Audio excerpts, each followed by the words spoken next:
This is big. We have multiple major Calgary Flames updates as the NHL is ramping back up this week and it is officially go time for the Flames. In this video, we have some major roster updates, the latest trade rumors, and of course a little prospects update as the cherry on top. We're going to get into all that more in this video, but first I want to welcome you to Flames Digest. I'm Mark Griffith. If you're new around here and you love the Flames, make sure you subscribe so you can stay up to date on all the latest news, updates, reports, and rumors revolving around your Calgary Flames. We would love to welcome you to the Flames Digest family, and let's start off with the roster as was mentioned in the intro of this video.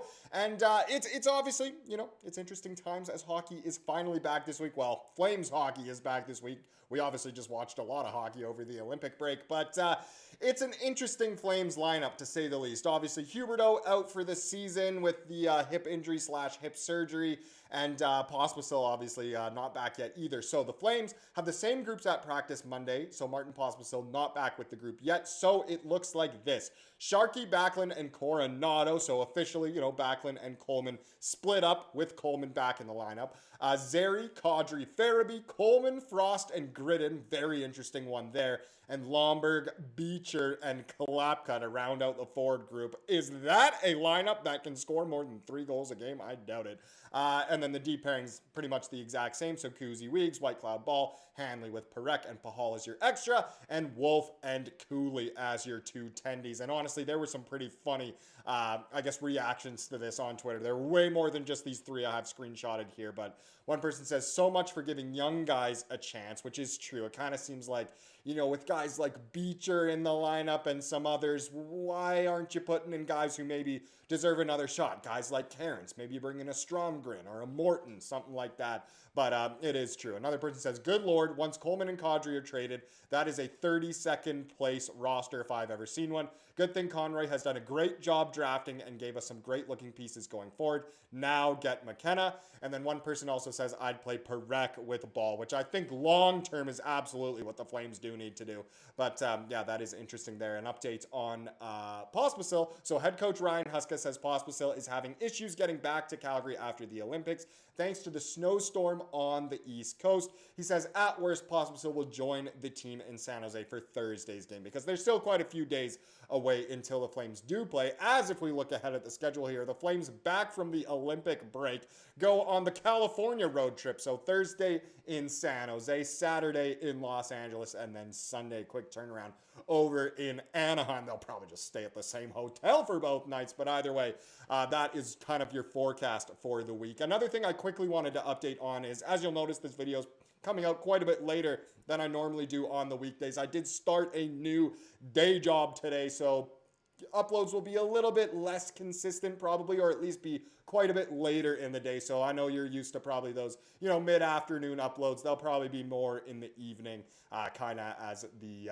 days and weeks go forward here. But either way, that is your week ahead for the Flames. Now, if we get into the latest rumors, it's the latest rumors, but also kind of addresses what we went over in yesterday's video about kind of this can't-miss opportunity for the Flames and Nazem Kadri. But first, we'll start with this. So Pagnotta said Calgary's active. They continue to be active. I expect Blake Coleman to be traded by the deadline. Kadri, I'm not sure what their percentage is just yet, which is funny because some people are saying Kadri absolutely is going to get traded. Weegar's absolutely going to get traded. Coleman 100% is going to get traded. And it definitely does seem like Pickles is on the way out based off of what he himself said in that one interview. I mean, what a stand-up guy, true professional, nothing but love for the Texas Tiger once again. But Kadri, maybe, we'll see. Drager, so he said, every time I ask about MacKenzie Weegar, it's not a hard no. Calgary's not in a position where they can do that. They've got to listen to just about everything. And he means they're not in a position to give a hard no. They're probably listening on absolutely everyone that is being spoken to them about. We've heard the name Lomberg pop up. We sometimes still even hear Cooley. And then, of course, the big 3 as well. It's funny that it's the big 3 now. It used to be the big 3 of Andersson, Kadri, and Coleman. Now it's the big 3 of Kadri, Coleman, and Weegs as well. But it's not a hard no for the Flames passing up on what other teams are saying. Now, back to the Kadri stuff kind of from yesterday. So what to make of the Nazem Kadri rumors? And briefly, it goes over here. So Darren Dreger is far from the most authoritative voice in the NHL media landscape, but he adds fuel to a fire that has already been burning. There have been numerous reports of mutual interest in Kadri leaving the Flames, with the forward reportedly being open to being moved, and the Flames reportedly looking to facilitate that. What Dreger added, if you missed yesterday's video, was essentially saying that there are a lot of offers on the table that make the Flames a better team, which is music to our ears. Obviously, we don't want to trade Kadri away if it's just going to make the Flames worse. You know, worse, I mean, in terms of, yeah, we're losing Kadri, so maybe we'll have a better chance at tanking this year, but for the future makes the Flames a lot better, which is, again, exactly what we want to hear. So, again, kind of back to the article, what to make of this. If we assume this to at least be partially true, the question becomes, if the offers are as good as Dreger says they are, why haven't the Flames made the move? Fair question, but there's a couple reasons. First, there's a chance that the Flames don't see them as favorably as Dreger does. General Manager Craig Conroy has been clear about his trade philosophy and what he wants back, and if it doesn't fit that, it is unlikely to happen. More importantly, Nazem Kadri has trade protection in his deal and has a 13-team no trade clause. There's a good chance that the teams making the offers that Dreger is hearing about are teams on Kadri's list. Unless he waives his no trade to that team, the Flames aren't able to make the move. And that's, I mean, just standard for all of these lists. That's why players have them.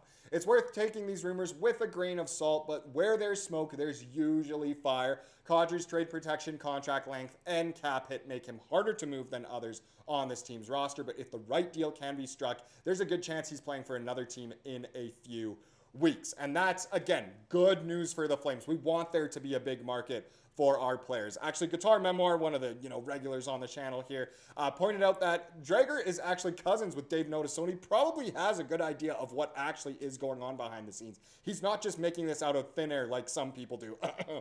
Frank Saravalli.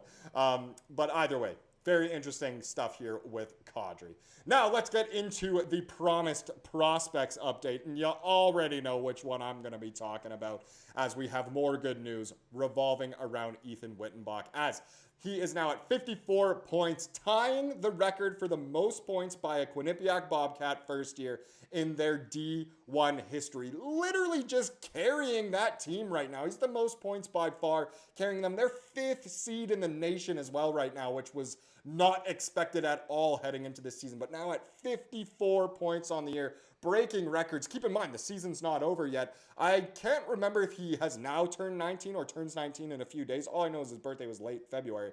I probably could have checked that, but either way, still, to be doing that at that young of an age as a freshman, as a 5th round pick, again, is so impressive.